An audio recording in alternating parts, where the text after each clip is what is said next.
അങ്ങനെ നമ്മുടെ അജയിൻ്റെ അച്ഛൻ അജയിൻ്റെ അമ്മോട് പറയുന്നുണ്ട്, ഇനി നീ എൻ്റെ മുന്നിലേക്ക് ഇങ്ങനെ കണ്ണീര് ഒലിപ്പിച്ചിട്ട് വരണ്ട, ഇനി എന്തെന്നെ സംഭവിച്ചാലും ശരി ഞാൻ ഈ കല്യാണം നടത്തിയിരിക്കും എന്ന് പറയുന്നുണ്ട്. എന്തായാലും നമ്മുടെ അജയിൻ്റെ അമ്മയ്ക്ക് എന്താ ചെയ്യേണ്ടതെന്ന് അറിയാതെ ഇങ്ങനെ നിൽക്കുന്നുണ്ട്. പിന്നെ കാണിക്കുന്നത് എന്തായാലും നമ്മുടെ മുത്തശ്ശി വീട് വിട്ട് ഇറങ്ങുകയാണ്. ഇറങ്ങണ സമയത്ത് എല്ലാവരും കരഞ്ഞിട്ട് പറയുന്നുണ്ട്, മുത്തശ്ശി പോണ്ടെന്ന് പറയുന്നുണ്ട്. എന്തായാലും മുത്തശ്ശിൻ്റെ തീരുമാനത്തിന് മാറ്റമില്ല. മുത്തശ്ശി ഇങ്ങനെ യാത്ര പോകാൻ ഒരുങ്ങുകയാണ്.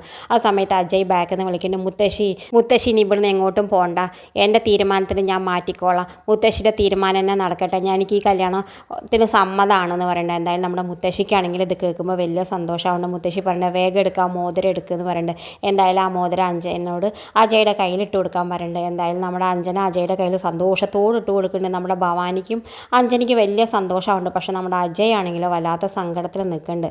എന്തായാലും പിന്നെ കാണിക്കേണ്ടത് നമ്മുടെ അജയ് ഭൂമിയോട് സംസാരിക്കാൻ പോകുന്നുണ്ട്. അപ്പോൾ ഭൂമിയോട് എല്ലാം തുറന്ന് പറയുന്നുണ്ട്. അവനെ നയനോടുള്ള ഇഷ്ടമൊക്കെ തുറന്ന് പറയുന്നുണ്ട്. ആ സമയത്ത് നമ്മുടെ ഭൂമി എല്ലാ കഥയും നമ്മുടെ അജയുടെ കേട്ട ശേഷം പറയുന്നുണ്ട്, ഇതുകൊണ്ടാണ് സാറേ ഞാൻ പറഞ്ഞത് എനിക്ക് ഈ കല്യാണത്തിന് സമ്മതമല്ല എന്ന് പറയുന്നുണ്ട്. എനിക്ക് ഇങ്ങനെ കല്യാണത്തിന് അഭിനയിക്കാൻ ഒട്ടും താല്പര്യമില്ല എന്ന് പറയുന്നത്. എന്തായാലും നമ്മുടെ അജയനാണെങ്കിലും അതൊക്കെ കേൾക്കുമ്പോൾ വല്ലാത്ത വിഷമമുണ്ട്. എങ്ങനെയെങ്കിലും ഭൂമിയെ കൊണ്ട് ഈ കല്യാണത്തിന് സമ്മതിച്ചേ പറ്റൂ. കാരണം എന്നാലേ അഞ്ജനായിട്ടുള്ള കല്യാണ നിശ്ചയം മുടങ്ങുള്ളൂ, എന്നാലേ അവന് നയനെ കല്യാണം കഴിക്കുള്ളൂ എന്നുള്ള ഒറ്റ വാശി മാത്രമേ അവൻ്റെ മനസ്സിലുള്ളൂ.